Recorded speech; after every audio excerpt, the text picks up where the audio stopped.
Welcome back to another edition of the podcast, and it is our Game Week 12 National League predictions and overall National League roundup. Now, of course, myself and Rob did one on Sunday night to preview Tuesday's fixtures.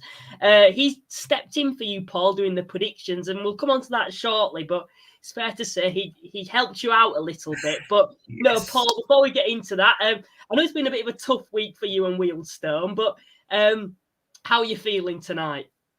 Yeah, it was a tough week. It's apologies I couldn't do Sunday, Luke. I was already otherwise engaged, contrary to some of the social media beliefs. I just couldn't do it. So thanks to Rob for stepping in and helping me on the predictions. That's much appreciated. Yeah, listen, it is what it is, right? Wealdstone are struggling at this moment in time, and they're showing a lot of character, but maybe not a lot of quality. So it's got to improve from Saturday onwards, really. And we've got you boys down at the Shea, so I can't see that being an easy tie to try and get some points from. But we'll talk a bit more about Wealdstone later on. We'll do the predictions, but it's looking tough at the moment.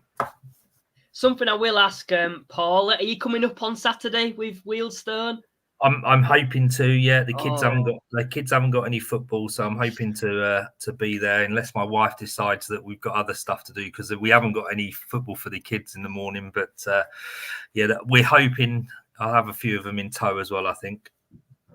I've got some bad news. It might be bad news. Depends how much you'd want to meet me. But I'll be missing. I'm missing that game because I can't get out of it because it's my cousin's 18th who lives in Leamington. No. So I'm having to miss that one, which is a bit of a shame. I don't think it'll be a classic. It's not going to be a classic, is it? So nah.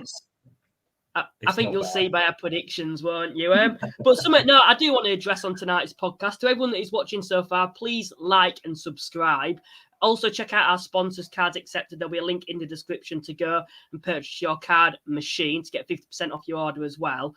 Something I do want to address, of course, the Football Content Awards announced the finalists. Unfortunately, we did not make it to the final this year in the Best National League Podcast Award. What I will say, though, is thank you to everyone for all the nominations. I think if it were purely down to nominations rather than judges having 50% of their thoughts on each podcast, then we probably would have got there. But the judges didn't seem to like the podcast, which is a bit of a shame, to be fair. But in a way, we've saved ourselves £100 each, Paul, by not having to attend that. So, I think on positive news, though, we got to 2,000 subscribers last week. So thank you to everyone that supported us.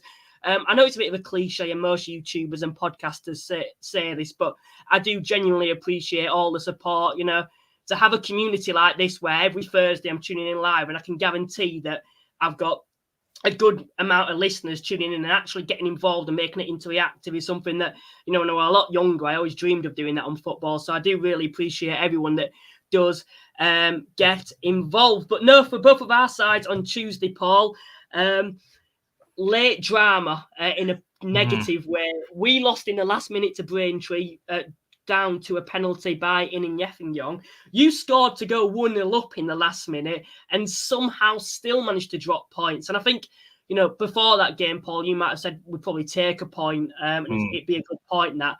Now I think for you, it feels a bit more like 2 points dropped. It definitely feels like 2 points dropped, Luke. If I'm brutally honest, me and you could have played in goal for the first 75 minutes on either team. It was there was a lot of passing, and it was almost felt like pass, misplaced pass. I think Joe Pope sort of used that phrase stat padding. It felt that way, with no real cutting edge at either end of the pitch, and it had 0-0 written all over it. We managed to get quite a good goal in terms of the effort made and the reactions to get the goal we did.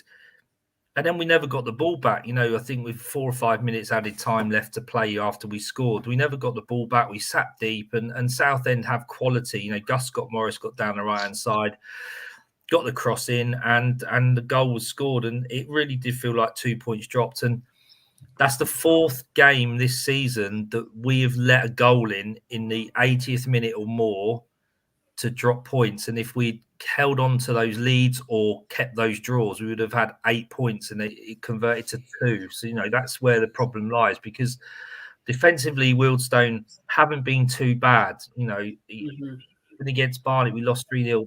One was a penalty. One 3-0 late game. on.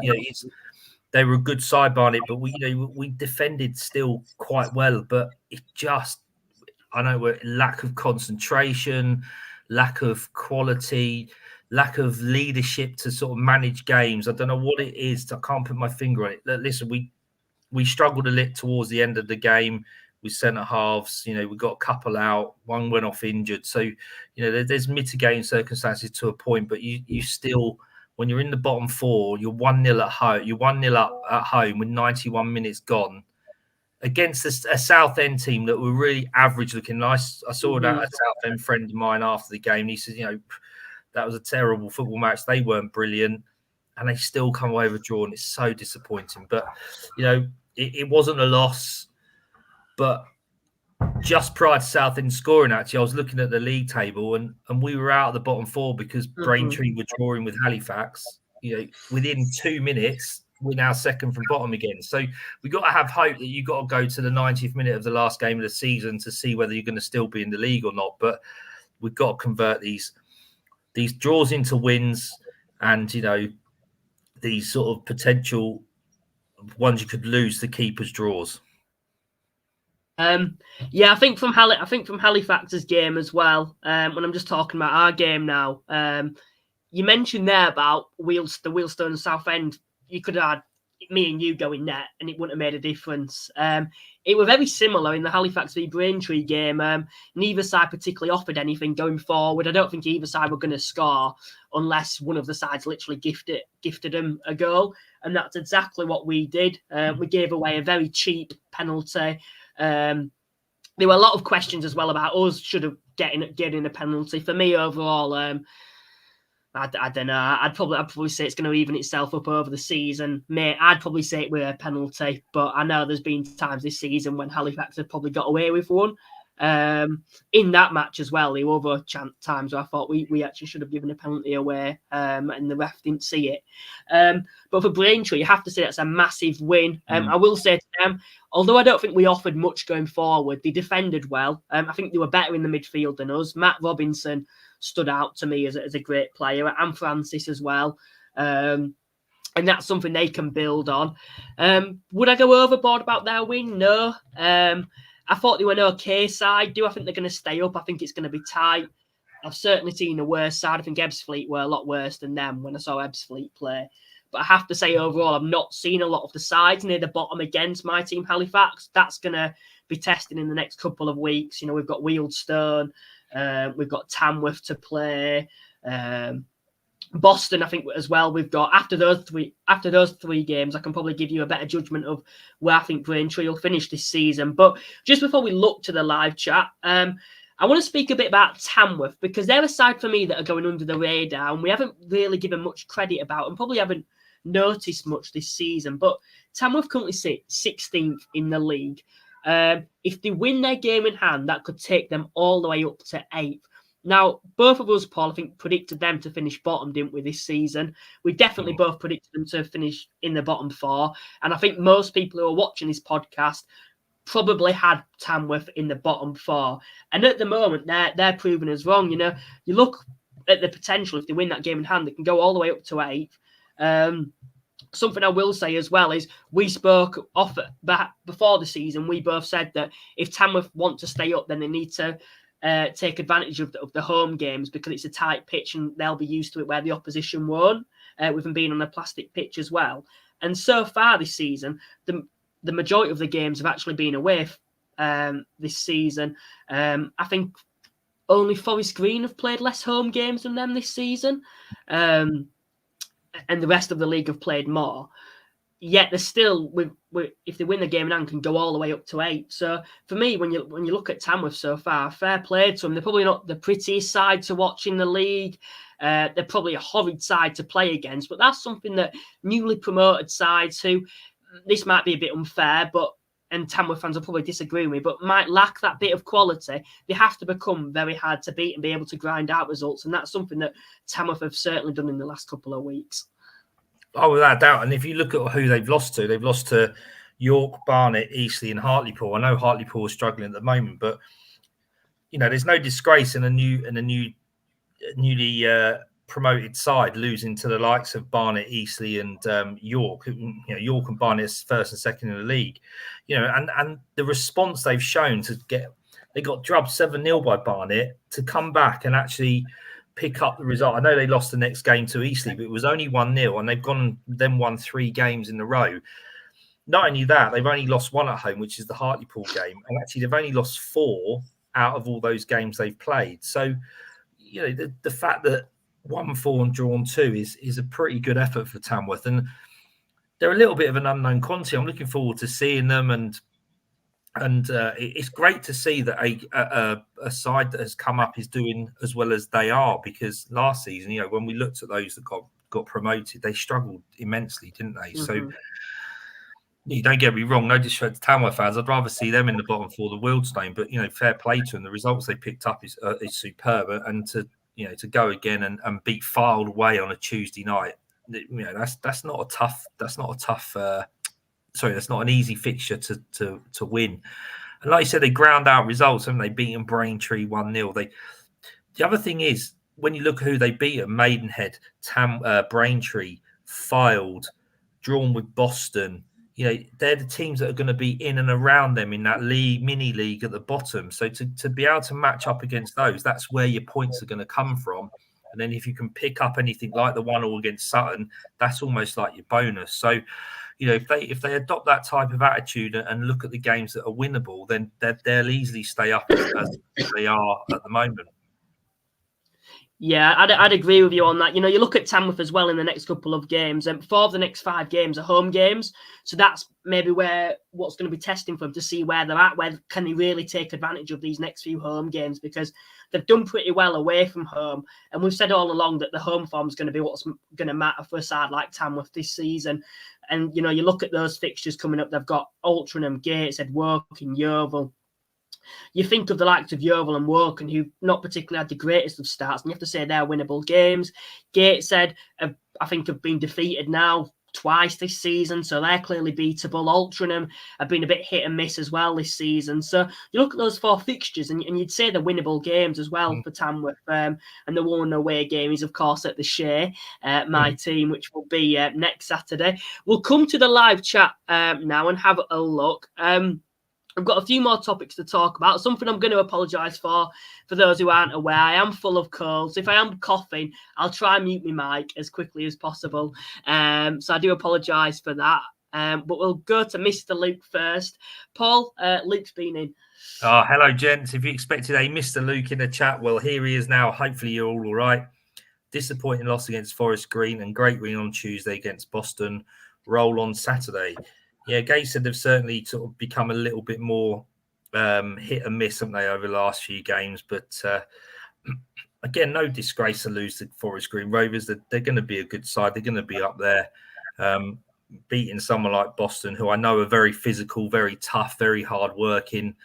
You've got to win those sorts of games. Yeah, they certainly have. And, you think of those results, losing to Dagenham, losing to Forest Green, that's your unbeaten home form and your unbeaten away form out of the window. It can be testing to see how he can bounce back. And now that they've bounced back, it'll do them the world of good, because we've seen sides in the past, when they have that first defeat, they can go on a bit of a bad run. But for me, you look at the sides who, and it's been a big question as of late, who are going to be in the title race this season. And Gateshead are still well in touch of being able to be in that title race. They've got a game in hand on sides above them, and they'd only be a point off top. So it's going to be interesting to see how Gateshead can bounce back in the next couple of weeks after getting that win against Boston. Bilbo Baggins has come and said, Oldham, definite promotion contenders. Yeah, they're a side. I think we've both given them quite a bit of stick in pre-season and the way they've started, but I think we both have to I think applaud what Mickey Mellon's doing at the moment. He's turning a lot of those draws into wins. We've always said, I think, that Oldham, they're always quite a hard side to beat, but they need to turn a lot of the draws into wins and put sides away. And for me, that's something that they're certainly doing. That's 3 wins on the bounce now, 7 unbeaten. And you look at some of the sides that they've beaten as well, the likes of Forest Green, who are clearly up, that you're going to be up there this season. That's a massive win for Oldham. And you look at the next game, Ebbsfleet were struggling near the bottom, and you have to say they're in a very healthy position at the moment.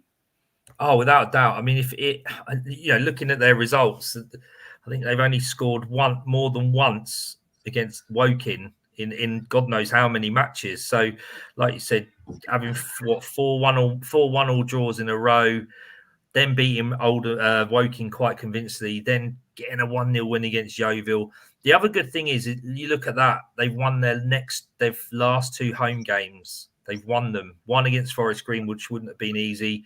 I know Yeovil are very good defensively, a little bit toothless up top at the moment. So, to get those wins at Boundary Park is going to do a world of good to the team, to the squad, to Mickey Mellon, because ultimately they've got to make that a bit of a fortress, and they haven't done that last season. So, they'll get the supporters on their side, and then they'll get the momentum, and they'll become a stronger team because of it. And I wasn't overly impressed when I saw them at the Vale, but they're grinding results. They're grinding results, and they're getting their act together. And with them and York at the top, getting their act together, and Barnet are consistently getting some good results. It's gonna be a good little. It's shaping up to be quite a nice little title race in there, Luke.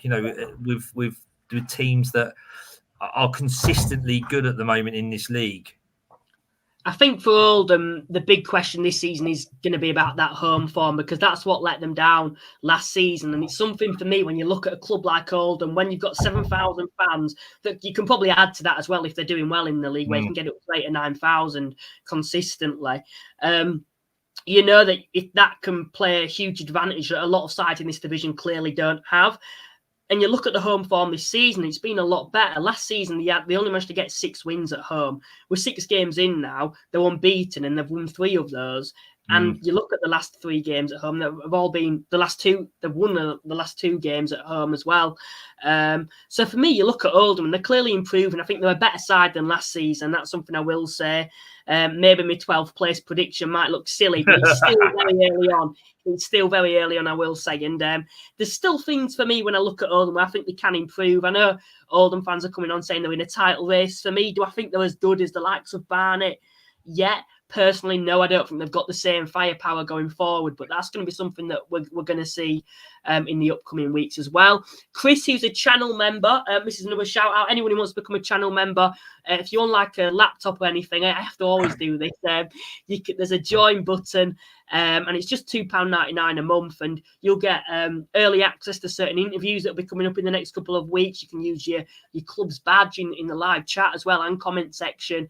So if you want to be like Chris, and you want to have that little green thing as well, then become a channel member. But Chris has come in and said, happy Friday, trying to keep a lid on it here. Latics now with 3 wins on the bounce, unbeaten in 6, 1 loss all season. You never know. Paul might pick us for the title for the win this weekend. Yeah, you have to admit, Oldham fans, I backed you to beat Forest Green, and you did actually go on to win. Rob didn't, so yeah, you can't get on my back now, can they? No. And little secret, I've got Oldham to win this week. Yeah, you'll see my prediction later on. Paul's coming tonight. Here we go. We kind of knew this was going to happen for you, Paul. Another Paul's coming and said Paul 3-0 in your cup final. Anything to add to that? No.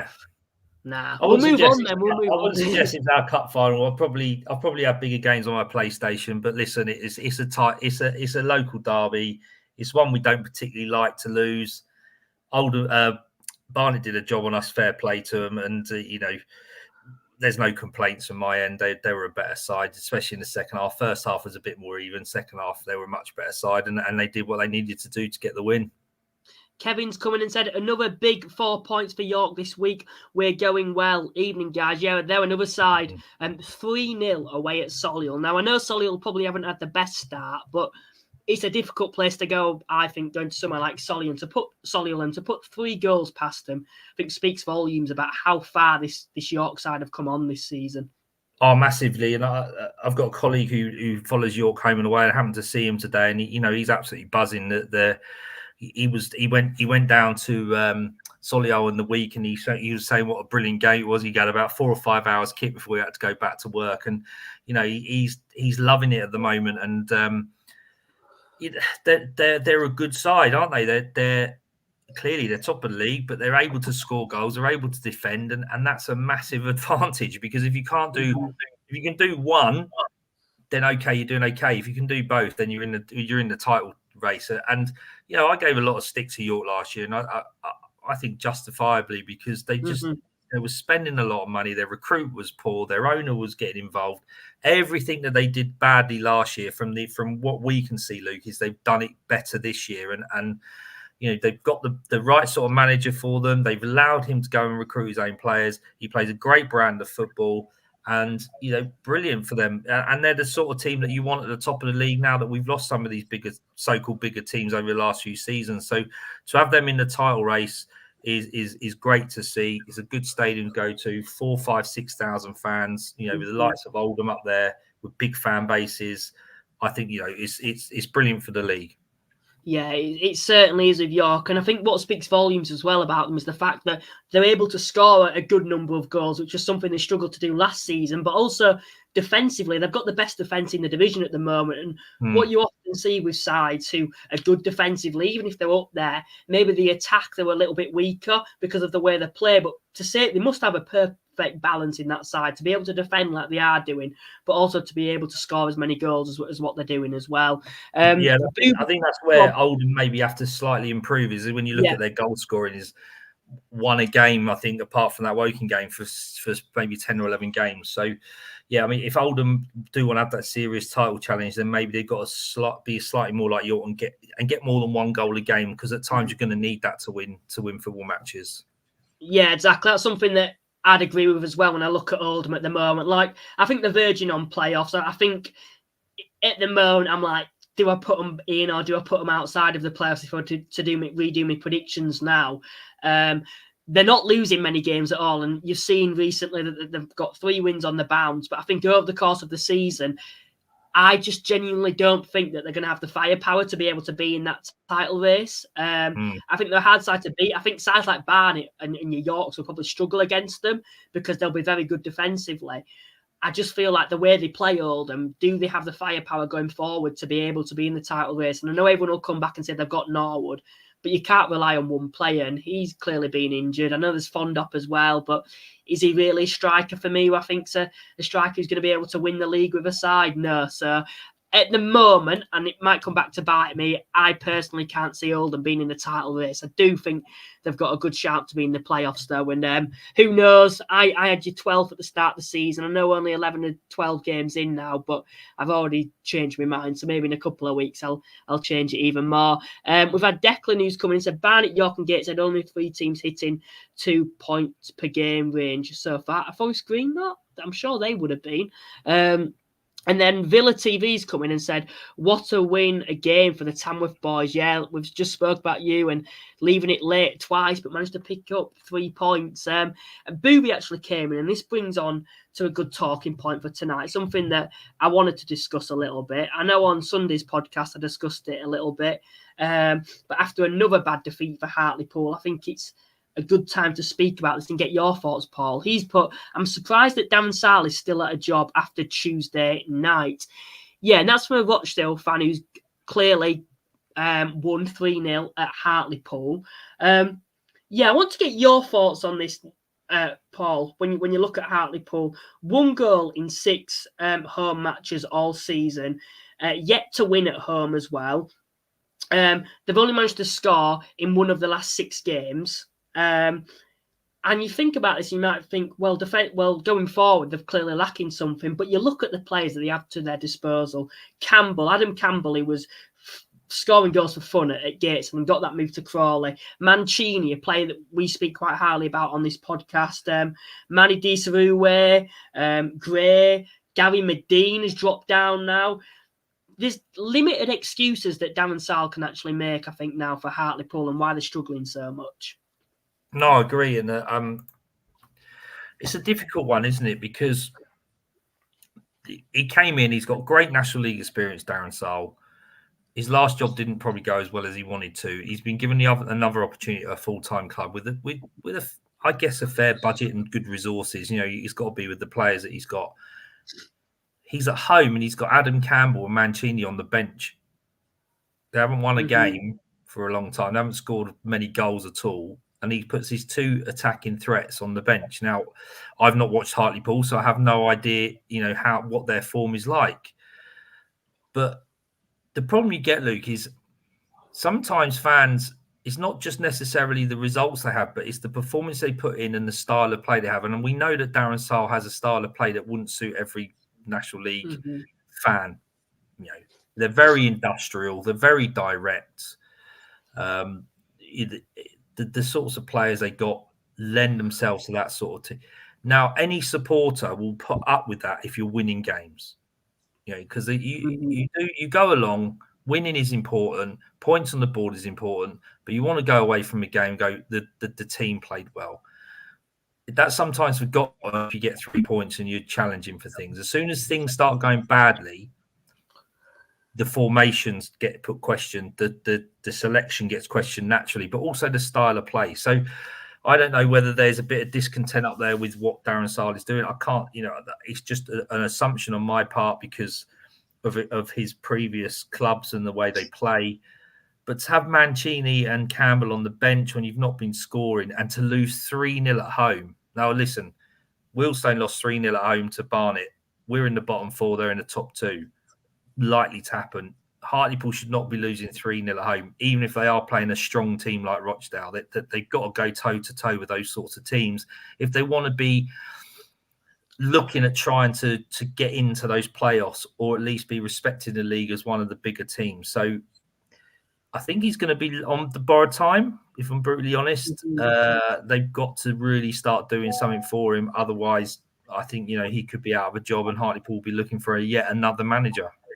What frustrates me about this with Hartlepool is I think they've actually got the players. If I looked at that squad before the season, I put them in the playoffs. And that's where I think that they should be when I actually look at the overall squad. Some of the players that they've got would probably be able to hold their own in League Two.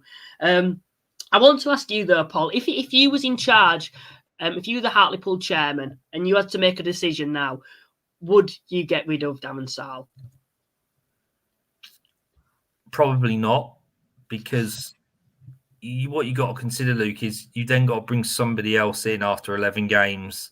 Do you not think, though, when you look at Hartlepool, I know you mentioned there about having to bring someone in after 11 games, but do you not think when you look at a manager, and we spoke about the players that they've got, it'd be quite an attractive job to be going into? Yeah, no, I'm not suggesting it wouldn't be. It's not like they're bottom of the league and they're cut adrift and they haven't won a game all season. They've still potential because of the nature of the league as well. Is you get 2 or 3 results and you're skyrocketing up the league rather than the other way around. It's just it's another stop start. So I wouldn't want to be an owner of a football club because where's that sweet spot, if you like, of changing a manager or sticking with the manager before it becomes too late, and when is too late? So I think they've got to give him another couple of games, but I guess if fans will start sort of probably not come in, they'll start being a little bit more hostile. It could get a little bit nasty down there. I have no idea. Just again another assumption that you get with when you know football and what a fan's like. So it's a real tough one because he's obviously been brought in the summer to do a job. They didn't give Kevin Phillips time when maybe they could have done. Do they give Darren Sarll time? No. If he's got the dreaded vote of confidence, I don't know whether he has or not, but if he has, then who knows? In a couple of weeks' time, he'll probably be out of work again. For me, if I was to ask myself that question, I'd be saying, I think Darren Sarll overall, when I look at him as a manager, I think he's an average National League manager. He won't be the sort of manager that I'd like to see at Halifax. He's quite an industrial style of manager. You know what you're going to get with him. He's not going to play the easiest football in the eye. You know, you made the point there about you've got to be winning to, you know, kind of appreciate what he's doing.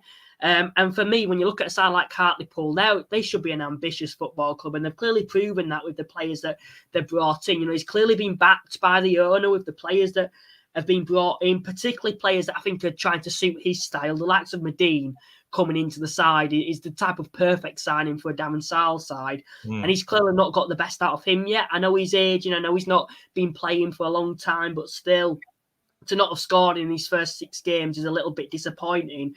Players like Campbell and Mancini, I don't think will suit that style because they're players that will like it to the feet and like it on the floor and like to play more of a possession-based type of football.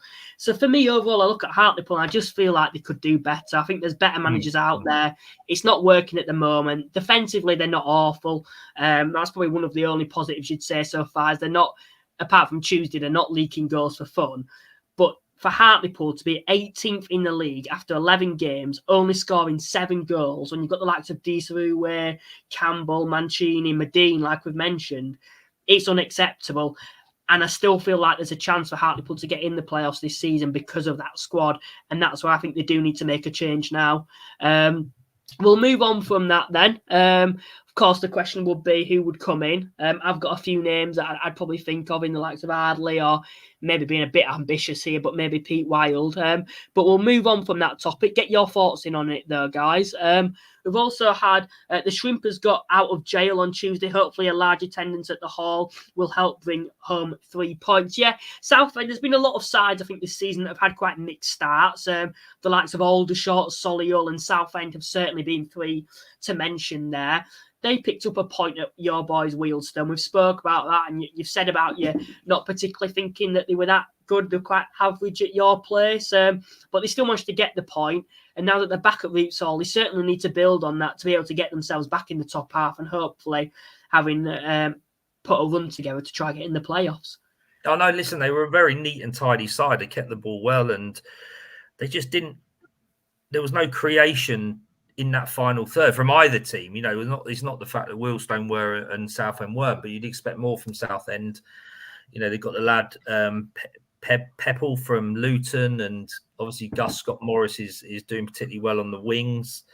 But there was just nothing created at all, Luke. And you know, their goal was a good goal. You know, they didn't give up. They carried on playing, and you know, they created a couple of chances but you just expected more from them. You know, they've got Danny Waldron sat there who's not getting a game for whatever reason, and they're not scoring goals. So I have no idea what's going on up front, but they're an okay side. They're just that final third was really lacking.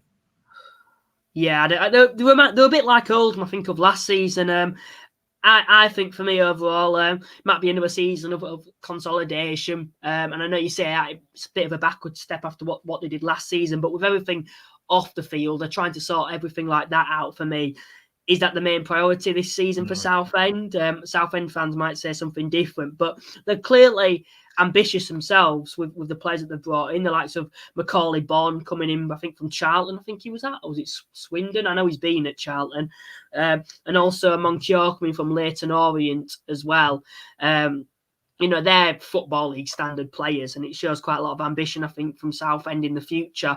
I just think for me overall, I think it's going to take a few years for them to be able to compete at the top. I don't think this season it's going to be for them. I think you look at York and you look at Barnet and even your Oldham and how long it's took them to be able to compete near the top since they've had takeovers.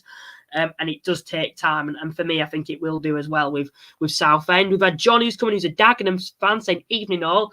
They were in good form as well. 3 wins on the spin, I think. Yeah, 3 wins on the spin for Dagenham. And then defeat at Altrincham in midweek. David's coming in as a Maidenhead fan. Maidenhead versus Ebbsfleet was a very low-quality game. Happily with the right outcome. Yeah, that's a massive 3 points for Ebbsfleet. They certainly did need that, didn't they? Oh, without doubt. And again, you know, when we talk about Tamworth winning against teams in and around them, that's exactly what Maidenhead have got to do, you know, playing the likes of Ebbsfleet and picking up points, because you know what Maidenhead are like. They'll go and beat a Barnet, a York unexpectedly. So to be able to pick up points around those teams that they expect to maybe get points from, or in that mini relegation league, if you like, that lower end, then that's what they've got to do, and they've managed to do it. And Alan Devonshire, like we said, he pulls one out of the bag every couple of weeks. He'll pull an amazing result out, but do they go down this year? We keep talking about it. They're nearer that bottom end than they probably have been on a more regular basis in the early parts of the season. But they're still a really tough team to beat. And they got Boston on Saturday, which is again another one of those sort of games that they've got to be looking at and thinking we need to get points from that, even if it's you come away with not losing there away from home. We've also got Aaron, who's coming and said Wheelstone drawing against Forest Green demonstrates they can stand tall. Also, Wrexham will beat Birmingham next time up the storming town. Yeah, I keep seeing this as well, something that I'll address as well. I know we had a Notts County fan on Twitter saying I'll be tuning in tonight. So thank you to those who do tune in, and your Wrexham fans and your Chesterfield fans. And I think we've had one or two Stockport and Grimsby fans before who've still stuck with the podcast. So thanks to all those who still tune in. It's good to see that everyone's still got such a love for the National League. And then we've also had Rochdale on tour. Are you finally going to back us to win, Luke? I'm sure I backed you to win on Tuesday. I backed you to win 2-1, I think, against Hartlepool. And then we had, Chesterfield fans coming and said, as a Chesterfield fan, wishing Barnet come up as they came down with us all that time ago. Well, they're certainly in probably the best position they've ever been in to be able to get out of this league this season. Both of you have to wear Oldham shirts if we win the league this season, after all the hate. I'm not confident you will not win the league. I don't know about Paul, but I will buy an Oldham shirt at the end of the season if Oldham win the league and wear it on the podcast. And I'll even get a hat as well. And that's a deal, and you can click that and that's if Oldham do win the league, because I'm not confident that you're not going to win the league this season. Playoffs maybe, but not the league. And then we've also had Norwood isn't fully fit yet after having no pre-season, and Garner only just come back. The goals will come. We've also had, honestly, getting a little bit concerned about Widrington and Aldershot. I'm starting to lose my patience. Yeah, they're another side I wanted to talk a little bit about tonight before we get on to the predictions. I'd never thought I'd say this with a Widrington side, but they're starting to struggle for goals. And what's clear to me and apparent to me is how big of a loss Tollage and Stokes are clearly proving to be now for Aldershot. Yeah, without a doubt. And it's tough for these teams because sometimes they do overachieve every now and then that expectation is there to do it again. The problem is when teams like that overachieve, players or managers tend to get poached higher up the football league, which we've seen with Aldershot, and then they then naturally struggle. And I think last year, Luke, the benefit Aldershot had last year was they could score goals, right? So I mean, defensively, they were a little bit open across the season, but they were able to match that with their forward prowess. Now, not quite as potent up top, and if they're still defensively that little bit naive or a little bit open, again, have not seen them play, so it's difficult to say for definite. But you're then chasing games with no chance of maybe getting the goals that they had last year, and they lost Tolaj and Stokes, and that's a massive loss for them. No matter what, a massive loss to any football club at that level. So, I would probably not maybe lose patience with Widrington, but I guess there is that frustration that they're not just matching what they did last year. I think it'll be frustrating for him as well when you lose two players like that. And I think it was pretty obvious that you're going to lose those. Something you might say is I'm actually getting a fee for Tollage. You would have thought maybe they'd have put it back into the squad a little bit more, and that's something that I don't think we've seen yet. Have the players from last season who were kind of fringe players, they've clearly had to step up. I mean, that's something that I don't think we've seen yet. The likes of Barrett, for me, is he someone that's going to be able to get 15 goals for Aldershot this season? No. You look at the likes of Barham, he's clearly going to have to step up more than what he even did last season to get goals, and he's someone who's had his injury issues so far. Gandor's come in this season.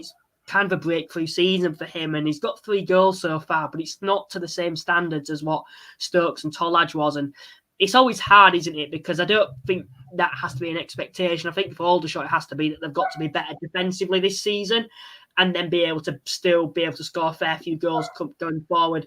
Maybe not as much as last season, but I think overall, I look at them defensively and I think they're a lot better. You look at the games that they've had recently, and although they're not winning them, they're not conceding many goals. You know, they've only conceded 2 goals in the last 5 games, and they've kept 2 clean sheets in that time. I think overall, defensively, I'd be pretty confident with Aldershot this season, but the question is going forward, are they strong? And that's something they're clearly not. And I think if I had Aldershot side last season, the starting 11, and this season, I think if I was an Aldershot side, I'd rather have last season's starting 11 with the firepower rather than having the strong defence that they have at the moment. And that's something that I think they're going to have to clearly address going forward, is the forward line. Have you got anything to add on that? Or No, I agree. It's with any league, and I think National League is even more so, is you've got to show a level of consistency. And if you can't score goals, no matter how defensive you are, if you can't score goals, you're not going to pick up the wins required to be in that top end of the table or in the playoffs. And I think when you look at someone like Oldham, like we said, they're better suited to get those goals eventually rather than someone like Aldershot is. So it's a difficult one for Tommy Widrington, because no doubt the pressure will go on him at some point, because they got an expectant crowd down there at the Rec. And how long do they sort of put up with them being okay defensively but not really great going forward? Yeah, you look at the fixtures. I think you look at that Barnet game. And when I look at the highlights and from what Aldershot fans have said, it sounds like they were a bit unfortunate in that game. They went down to 10 men, and I think the only thing that they didn't do, even though they were down to 10 men, was put the ball in the back of the net. They were creating chances. And that's something that I think Aldershot don't have this season. It's a prolific goal scorer. They don't have a goal scorer. Last season, they had 2 or 3. Now they haven't got one. And I think they'll be hoping Barham can step up when he's back to full fitness. But for me, overall, I look at Aldershot, and I just don't think they're as strong as last season. I think they'll be okay. I don't think they'll be in any trouble this season at all. I think Widrington's a great manager. I just think where I've predicted him, which I think was like 14th, I think that's probably where they're going to finish this season. I just don't think they've got enough going forward to be able to push on. And I actually look and think back now, and I think that was a massive missed opportunity for Aldershot last season. When you look at that starting 11, they should have got in the playoffs with the players that they had to their disposal, in my opinion, and some of the football that they played. Whereas this season, it feels like they're a lot better defensively, but like I keep saying, going forward, I think they were a little weaker. We've had an Aldershot fan who's come and said, Aldershot, we have a lot of near misses, which obviously is not winning us games. Chris has come in. Caroline's also a channel member, so thanks for your comment. I'll buy you a full kit to wear, cap and posters and a blanket, Lukey boy, if we win the league. That is a deal then, Chrissy. If you win the league, don't go hiding. I will do that. You see that poster there? I'll change the whole setup and make it out to be an Oldham fan. I'll buy an Oldham bucket hat and everything. And then Rob's actually come on and said, let's be honest, York are still a stronger side than us. As an Oldham fan, playoffs looks likely, in my opinion, though. Yeah, I think that's a sensible and realistic aim, and it's still early stages. But when I saw Oldham come to the Shea, I thought defensively they were very strong. I think they were a hard side to break down. I just don't think they're as strong as the likes of York and Barnet this season. Maybe they'll go up through the playoffs. I think they'll be well equipped to be in the playoffs because they'll be able to grind out results. But do I think over the course of the season they're going to be in the title race? No, I don't think they've got enough going forward. We've got some great numbers tonight. Before we do get onto the predictions, please remember to like and subscribe. Almost 90 people watching. So please consider liking and also subscribing to the podcast. Like we mentioned earlier, we've got just over 2,000 subscribers now. So if you could subscribe, it'd be much appreciated. I think now the road is to 3,000 subscribers, which is mental. I never expected to be in a position to be asking for that amount. But we're going to get the predictions up anyway. These are the scores on the doors. I did say Rob did you a favour, but I've managed to keep the lead just about. These are the scores, Paul. he done well for me there after the weekend. What was the weekend? I got 1 point and I got 6. So Yeah. Rob, I'll get a shout out to Rob again. Thank you very much. He kept me in the league here, so that's a good result. Getting a 3-point swing, sort of my way back. But yeah, Luke is still in the lead, so we've got to go again this weekend and see whether I can get it back to that draw at least. Yeah, that's something you're going to have to do. I've always spoke about it. I don't think you've ever been in front of me in the predictions league. So. You nearly had an opportunity, but I managed to pull away again, haven't I? Yeah. All right. Yeah, keep on the low down. It's a marathon, not a sprint. Remember, Luke, marathon, not a sprint. Yeah, we'll wait and see, because I'd hate for you to have to wear that Barnet shirt once again. But now, obviously, you sponsor the Predictions League, Paul, your company, PTF Travel. Would you like to give that a plug? Well, yes, like I said, any travel needs, do give me a shout. I'll be more than happy to help you, fellow National League fans. So my wife and I are willing to sort of put any sort of quote together and give any travel advice that you require. Brilliant. Right, so I'm just trying to change the screen now. The computer's been very slow tonight. See if we're in a position to do that. Oh my God. I don't think it's gonna. Wait a sec. Oh, I had it. Oh, it's gone. All right, 2 minutes, everyone. Sorry for this. This just shows how unprofessional I am at times. Okay, then I think we're there we go. We're ready and ready to go. So this is the table for those who want to take another glance at it at the moment. Rochdale, we've not spoke about them tonight. Back up to 4th. Massive win for them against Hartlepool. Quite a big statement win. Fylde just above the drop zone at the moment. Nick Horton scoring 10 of their 13 goals as well this season. And of course, Ebbsfleet, Wealdstone, Maidenhead and Boston make up the bottom 4 at the moment. So let's get on to the predictions. Get your predictions in, guys. There's over 90 of you watching at the moment, which is great numbers. So thanks to everyone that's tuning in. So get your predictions in, guys, and let us know your thoughts. Barnet versus Fylde then, Paul. You've seen Barnet live at the Vale this season, last Saturday. They're coming up against, you've also seen Fylde, who they're coming up against this weekend. For me, overall, I think Barnet are going to have too much for them. They've got maximum points at home this season. They're clearly the team to beat at the moment. And I think, you look at Fylde, if they didn't have Nick Horton this season, they'd actually be on only 2 points in mid-bottom of the league. That's how crucial he's been to them this season. Oh, yeah, without doubt. And a team that are just above the relegation zone, short on confidence, probably rely on only one player and have no manager, the last team you want to play is Barnet away. That's a real tough gig for them. Barnet are very good defensively. They'll probably run the midfield, and if they keep Horton quiet, then there's absolutely no chance of Fylde winning. I've got down to Barnet to win 3-1. I think they'll be very comfortable with that, and it could possibly be more.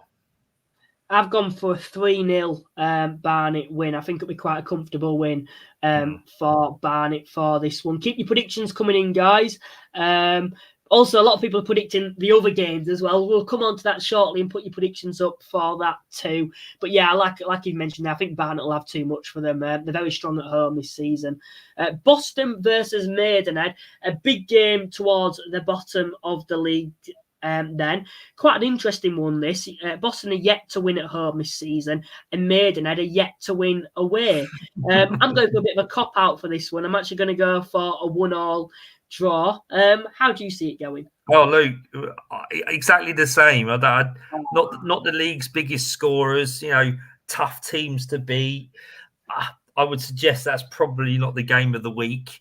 No disrespect to Boston and Maidenhead, but tough physical National League encounter for two teams scrapping at the bottom. So Maidenhead, like I said, they won't want to come away from there with a loss. I think they'll take a draw. So I've gone for 1-1 like yourself. We'll move on to the next game then now. Dagenham versus Solihull Moors. Solihull, like we've said, have had a bit of a mixed start to the season. They've had some good results, though, going to the likes of Halifax and managing to pick up all 3 points there. Dagenham have been on some brilliant form recently, but unfortunately for them, they were defeated in midweek to Altrincham. Rob made a point on the podcast about Dagenham having to travel all the way up north to Hartlepool on the Saturday, then back down, then to go up to Altrincham. So it's clearly had an effect on them. Then I think they'll be happy to be able to stay in London this weekend and have a home game versus Solihull. Both sides are capable of scoring a lot of goals, and I think it's a hard one to predict, this one, to go either way. But I'm going to go for another draw, and I'm actually going to go for a 2-2 draw. How do you see it going? Blimey, Luke. I promise you we haven't done these together, have we? But I've gone for exactly the same result. 2-2. Both lost in the week.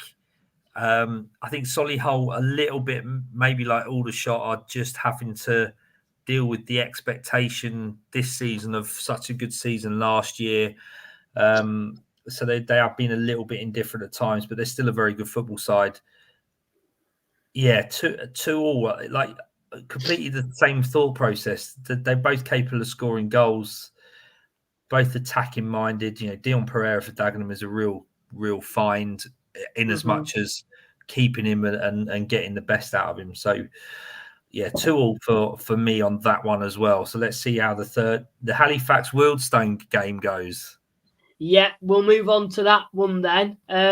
Halifax v Wealdstone, the battle of the hosts. Us being the home side, I think both sides clearly going forward have had their issues so far this season. More Wealdstone than Halifax, I will say. I think this is one where everyone puts their comments in. They'll all be very, very similar predictions. Let's put it this way. I'm going for a 1-0 Halifax win. I think we'll just, like I've said, I think we'll be able to pull it out of the bag. You look at Wealdstone at home, and this is no disrespect. I think every season you have to see it as a must win.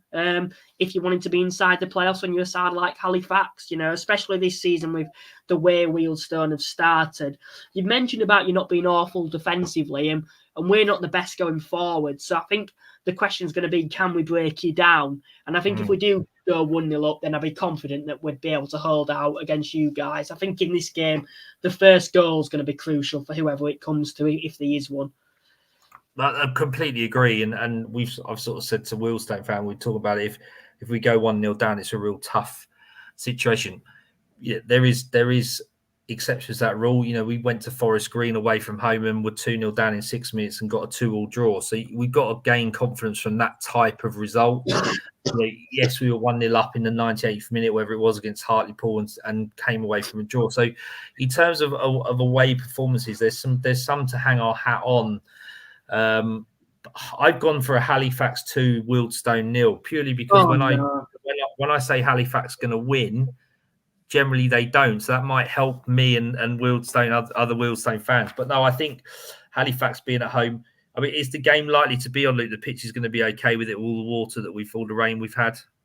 It should. At the start of the season, our pitch usually is okay. It's when we get into the winter months, when the rugby start playing, that we seem to struggle. So yeah, it should be on.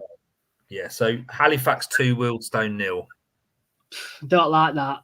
We'll move on to the next one. Forest Green versus Hartlepool. Then Forest Green had a defeat in midweek to Oldham, but are still in a healthy position with a game in hand, I believe, still. Oh, no, maybe not. But they're still only 3 points off top. They're coming up against a Hartlepool side who a lot of the talk at the moment has clearly been negative. But the one thing I will say about Hartlepool this season, maybe one thing in Sal's favour, is you look at the away form, 5th best away form in the division. And I think overall, defensively, they're not too bad either. And I think for a side like Forest Green, who are at home, the pressure's on them to take the game to Hartlepool. I think this will be a bit of a draw, this one. I'm going for a 1-1 draw. How do you see it going? I've gone with a Forest Green win 2-1, purely because Pools are a little bit out of form. Forest Green have got to bounce back, because what they don't want to start doing, they're already 3 points behind that top 2. They don't want to then start creeping away and being 4, 5, 6 points behind. So I think they need to just get a bit more consistency. The last 3 games have won 1, drawn 1, lost 1. So I think they just want to be maybe draws and wins rather than a loss in there every now and then. So, yeah, I've gone with a Forest Green Rovers 2, Hartlepool 1 result. I think if Hartlepool did manage to get a point in this game, like I predicted, Sal might be able to keep his job for the following game week. Rochdale versus Braintree then. Of course, I've seen Braintree against Halifax in midweek. Like I've said, I think midfield, they're fairly strong. I think they're stronger than us. Matt Robinson's a great player for them. Ini Effenyoung has got his first goal for the club, although it was at the penalty spot. I personally think Rochdale are going to have a bit too much for them when I've seen both sides this season. I'm actually going to go for a 3-0 Rochdale win for this one. How do you see it going?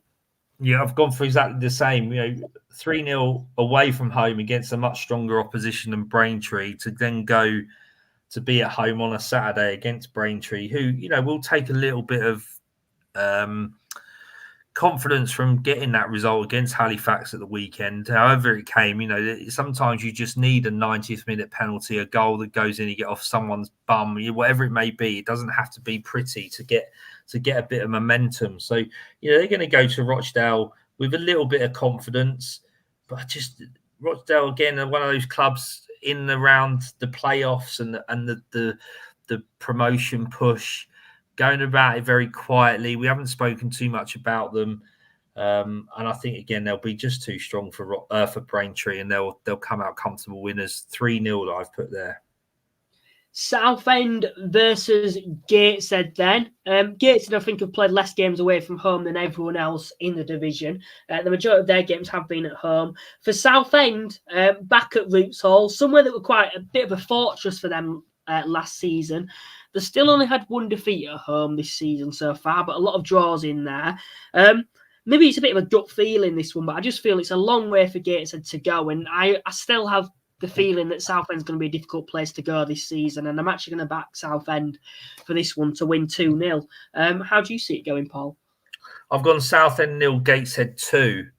Having seen Southend only in the week, I think Gateshead have probably got a little bit more firepower to get goals, and they play good football. And Southend, as I said, Southend played really good football. They retained the ball excellently, and then defensively, they were sound enough, but they weren't troubled enough by Wealdstone. So I think Gateshead will cause them more problems, and we'll just see how they have to get on.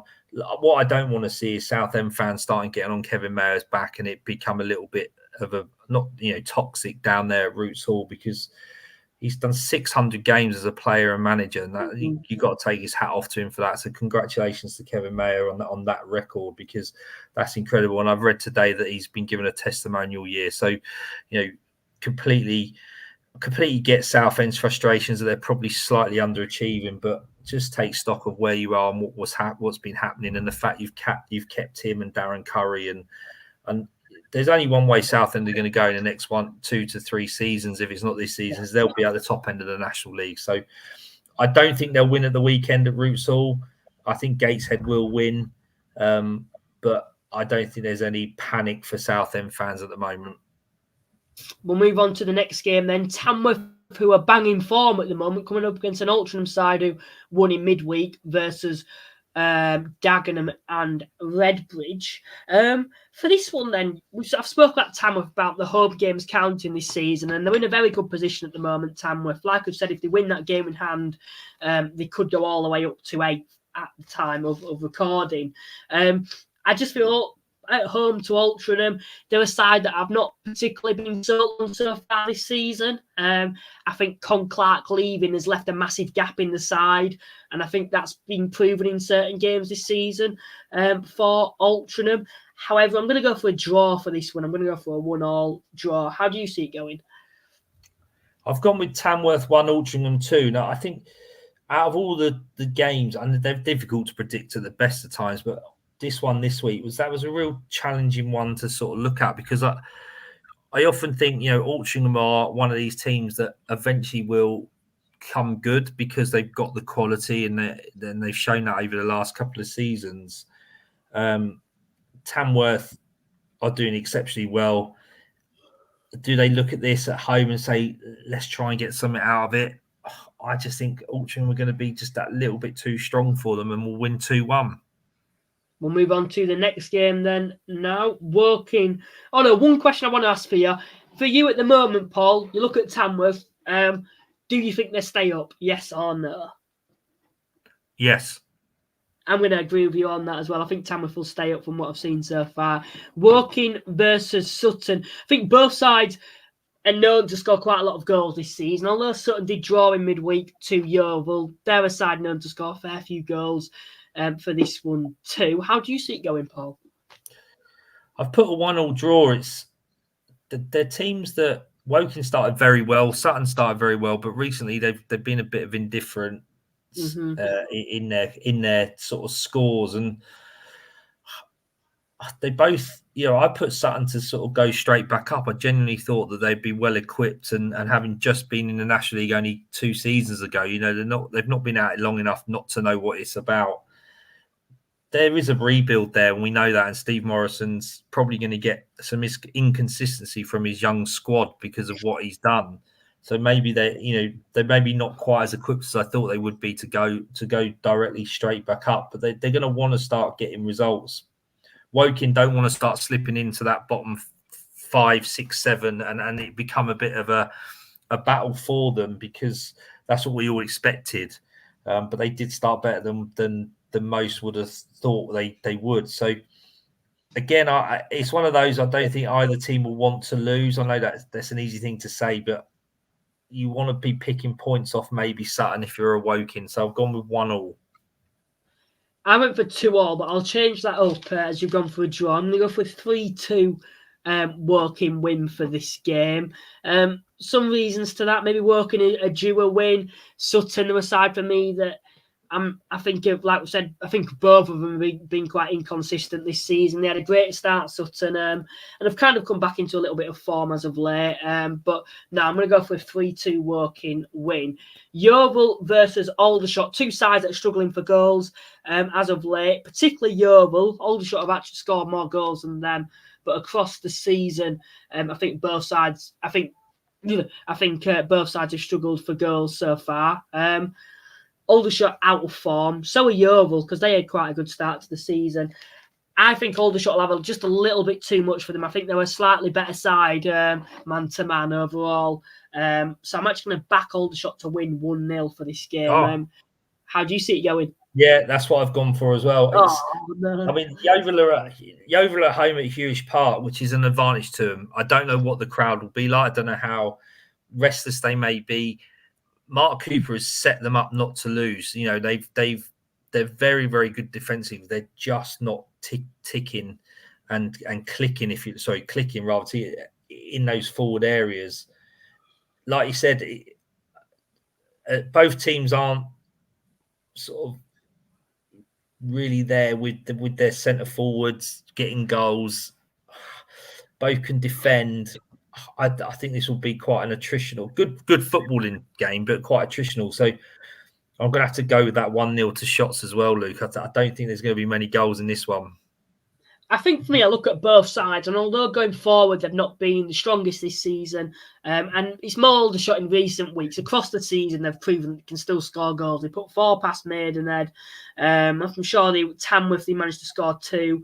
So they're clearly in Oldham as well. So they're clearly known to score goals, Aldershot. It's just in recent weeks where they've seemed to have struggled, and maybe sides have kind of found them out a bit. But I look at both these sides, and I just think they definitely just. When I look at them, I just don't seem having much to play for come February, March time. I think the season will be wrapped up for them. I can't see either pushing on for the playoffs, but I can't see either being any danger of relegation either. I'm going to back Aldershot to win this game, though, 1-0. We'll move on to the next game, York versus Eastleigh. Now, this is a complete contrast compared to the previous game. Both sides have scored an awful amount of goals this season. I think York are the side in the best form at the moment. I've only had 1 defeat all season. Eastleigh, another side, I think you've had a good start. A lot of people, I think, will have surprised a lot of people, including myself, but they're also known to score a lot of goals. Of course, they lost to Halifax. When you look at it overall, I think York are going to have a little bit too much. I'm going to back them to win 3-1. How do you see it going? I've gone 2-0, and I may be wrong, but I understand Paul McCullum got injured in the week, so he may not even be playing either for Eastleigh, which is not going to help their cause when you're going to somewhere as difficult as York is at the moment in time. So, yeah, I've gone with York 2, Eastleigh 0. Yeah, I look at this game and I think if we always talk, don't we, about what's a good game for a neutral, and I'd say this has to be one of the best in the game week, if not the best overall. I don't know if anyone actually saw even the highlights from that York Solihull game, but some of their goals, York's goals, were devastating. One of them was a counter attack, and Sinclair's a player that I think it's always been raw at this level. I think at Altrincham and Rochdale, everyone knew there was a player in there. Was he doing it on a consistent basis? No. But now he's at York with better players around him overall than those squads. I think he's really going to come on this season. It's going to be a breakthrough season for him. And, I think he set up, his 2 goals against Solihull, I think, prove that. We'll move on to the next game then now. The final one, in fact, Ebbsfleet v Oldham, which is going to be on DAZN. I think that's what they call it. I don't even know nowadays. But this is the 5:30 kickoff. Oldham unbeaten in 7, like we've mentioned. Ebbsfleet have employed a new manager now. Got a bit of a bounce in these first 2 games, but have since lost 2 games on the bounce. And I think the one that were disappointing was losing at Maidenhead, wasn't it? Oh, without a shadow of doubt, because, like we said, sort of one of the themes of tonight is that teams beating each other in those little areas down at the bottom of the league. And yeah, Ebbsfleet have to start picking up some sort of results. You look at that in the last 6 games, they've picked up 4 points. That's not good enough. They're going to want to stay up. They don't want to be playing an Oldham at this moment in time, home or away. And all your Oldham fans out there, praise the Lord. I'm going for an Oldham win, and I'm saying that they're going to win 3-1. I've gone for a 2-0 Oldham win. But I always feel like when I look at Oldham, I feel more confident when they're playing like a Barnet or a Forest Green than when they're playing someone down near the bottom. And it's usually because you look at the way Oldham play, and they're better, I think, as a counter-attacking team rather than the side that's keeping the ball. And for me, this one, I think Oldham are probably going to be expected to take the game to Ebbsfleet. I still think they're going to have a little bit too much for Ebbsfleet. I can't say I've seen Ebbsfleet since the new manager's come in, but I have to say before we came in the highlights that I saw, and also when they played against Halifax, I have to say they were a very poor side. So I do hope for their sake that they've improved since then. But no, I think that more or less wraps up the podcast. Most people have backed Oldham. We'll have a look at the scores on the doors from the previous game week. So another opportunity for you, Paul, thanks to Rob, to actually overtake me this game week.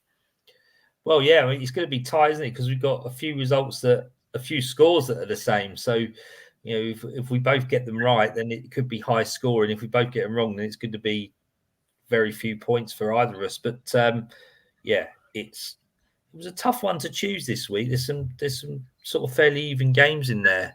As well as some ones that, the Barnet Fylde, Ebbsfleet, Oldham, you'd like to think they're probably 2 of the more obvious ones if, in the predictions that who may win. So, yeah, I'm not holding out much hope, Lou, but I may come next Thursday be ahead of you, at least be drawing with you.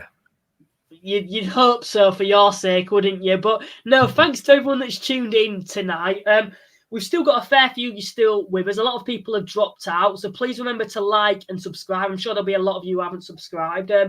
We nearly, for the first time this season, got 100 listeners in tonight. The numbers are just growing week on week. We had 90 odd at one point tonight. So for a live stream is very good.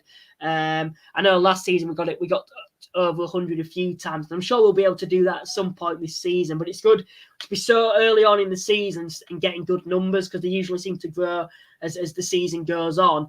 Please retweet it on Twitter, promote it, in your Facebook groups and your forums. It'd be much appreciated to get it out to more people. But Paul, once again, thanks for joining me tonight. It's been good to have you on. And if you do make the trip up to Halifax, I do hope you have a good trip, but don't take any of the points. And then after that, I need you to pick up as many points as possible, because I need you to be my co-host next season. Yes. Yeah, that could be a tough one. I may just have to be a listener next year. But this is a long way to go. There's only 11 games gone. We've not been relegated yet. It's getting tougher every year.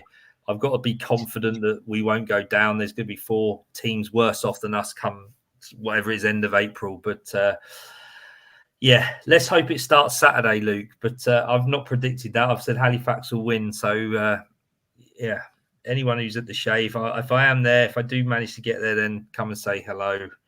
If not, all those Stones fans will go, have a safe journey. And I know they like Halifax as a drinking town and an away day. It's one of their favourites. So it's always a weekend we look forward to. Yeah, well, Paul, thanks once again for coming on. Hopefully I'll speak to you next week after a Halifax win. And like I said, after that, we need to start getting points, please.